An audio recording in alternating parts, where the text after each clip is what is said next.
You are listening to the Stop Binge Eating podcast with Kirsten Sarfty, episode number 203. Welcome to the Stop Binge Eating podcast.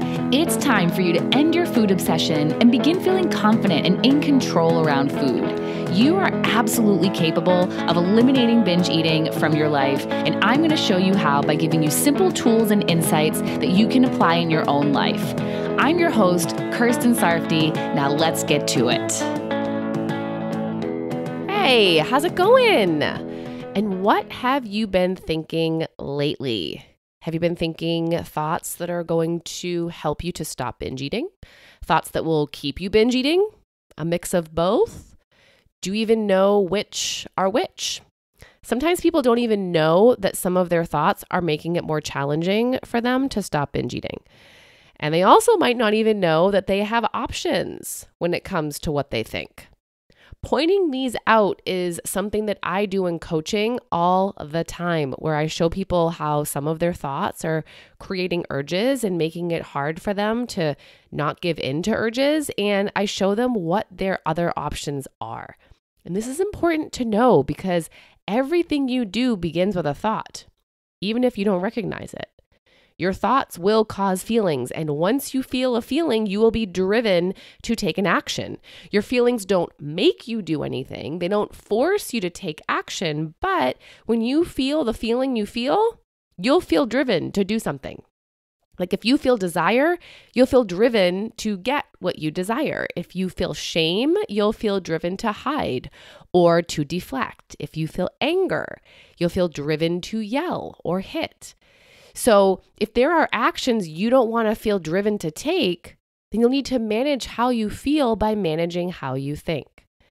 Now, you're not going to be in total control of all the feelings and thoughts you experience, but there is a lot of opportunity for being in control of a lot of them.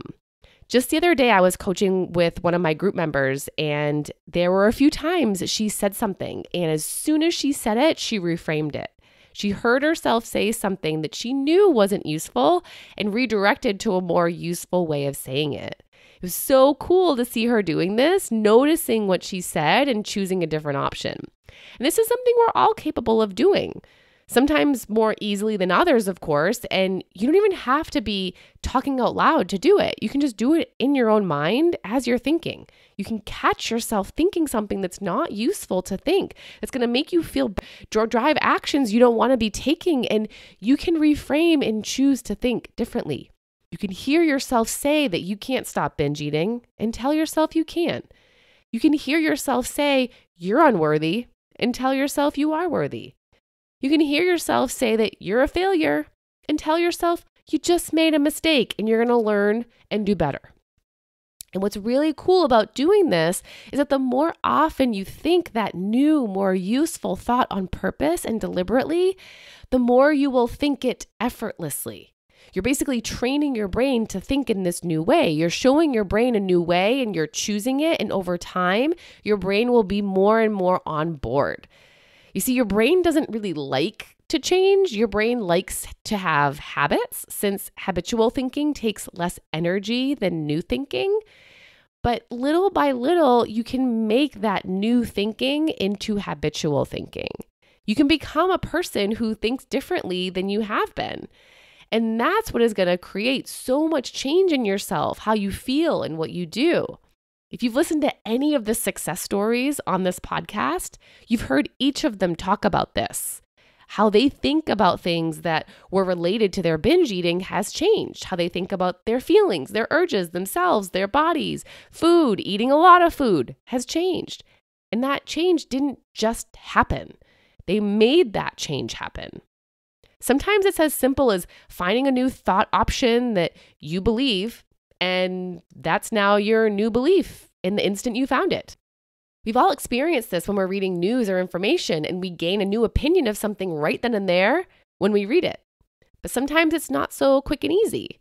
You've probably had experiences where you hear me say something on the podcast and it makes sense and intellectually you understand it and believe it, but your brain just isn't letting go of a competing habitual thought that's stopping you from fully grabbing hold of this new thought. That's totally normal. This happens to all of us. It just happened to me recently when I was having a discussion with another coach where I was intellectually understanding something but couldn't fully wrap my mind around it. Then she and I talked it through, and now I'm on board. So you're going to uncover new ways of looking at and thinking about things. And although you may get it, you may not be fully on board at first. And that's okay. You'll get on board by practicing. Now, when I tell people they're going to practice their thoughts, sometimes they're a little confused. What does that mean to practice thoughts? And what does that look like? It's just not something most of us are used to doing. We're more used to practicing actions. And it's very similar. So think about if you're practicing piano. You're doing the motions over and over. You're practicing connecting the notes on the sheet music to what your fingers are doing on the keys. Or if you're practicing throwing a ball, you're doing the motions over and over, paying attention to where the ball goes and then adjusting your movements or your focus to get better aim. Whatever it is you want to be doing better, you do it over and over. And the same goes for your thought practice. You think the thoughts you want to be thinking over and over. But there's a very important caveat that you need to know. If you're practicing a thought that you don't believe and you're trying to fake it till you make it, that isn't going to work. Your brain's going to call BS and it won't stick. This is why it didn't work if you've ever tried positive mantras and repeated the same thing to yourself day after day and nothing changed. You weren't practicing something you already believed even a little bit. For example, if you're trying to practice thinking your body is beautiful and you don't believe it at all, it's not going to stick. Your brain will reject that thought. You won't feel the feeling you're wanting to feel when you think that thought, and therefore, you won't feel driven to take the actions you're wanting to take since the feeling isn't there. So if you're going to practice thinking a certain thought, make sure you believe it, even if it's just a little bit. Make sure there's some belief in it. And then this is what the actual practice looks like. You think the thought on purpose over and over. You can think it in your mind. You can say it out loud. You can write it down. However you do it, you are repeating the thought in your head. You are basically memorizing it and rehearsing it. And when you do this, you're strengthening the neural pathway in your brain connected to that thought, which basically means you're making it easier for you to think that way without putting in effort like you have been when you're practicing. Now, the question I then get asked is, how often should you be practicing? And there is no right answer here, but as with anything, the more you practice, the sooner you get better at it. So practice every day. Practice several times a day. Set reminders on your phone for you to practice. Do habit stacking, where you practice doing other things you already habitually do, like brushing your teeth. Practice your thought when you brush your teeth. It only takes a few seconds to practice thinking your new thought. Make time for it and remind yourself to do it. And not only are you going to practice in that way, you're going to practice by doing what my group member that I mentioned earlier has been doing. You're going to be aware of the old way of thinking that you're wanting to let go of, and you're going to practice thinking in your new way right in that moment when you hear the old thought. You're not going to allow the old thought to drive your actions. You're going to redirect to the new one that will make you feel a feeling that will drive the actions you want to be taking. So here's an example. Say you're at the grocery store and your brain presents this thought that you've thought so many times. It's, that looks so good. I really want that, but I can't eat it. How are you going to feel if you're thinking that? Deprived, restricted, sad? And if you just allow that thought to exist while creating those feelings, what actions will those feelings drive for you? Maybe you'll ruminate about this. Maybe you'll keep thinking about the food. Maybe you'll be mopey. Maybe you'll eat to numb how you're feeling. But imagine if you heard that thought in your brain and then practice thinking your new thought. Yes, it looks good, but I'm going to choose to not eat it. When you stop thinking you can't have it and tell yourself you're choosing not to, how would you feel then? Maybe empowered because you're making it your choice, not something you think you're not allowed to do. Maybe you'd feel content, calm, self-assured. If you're feeling those feelings, you'll let it go and move on. No big deal.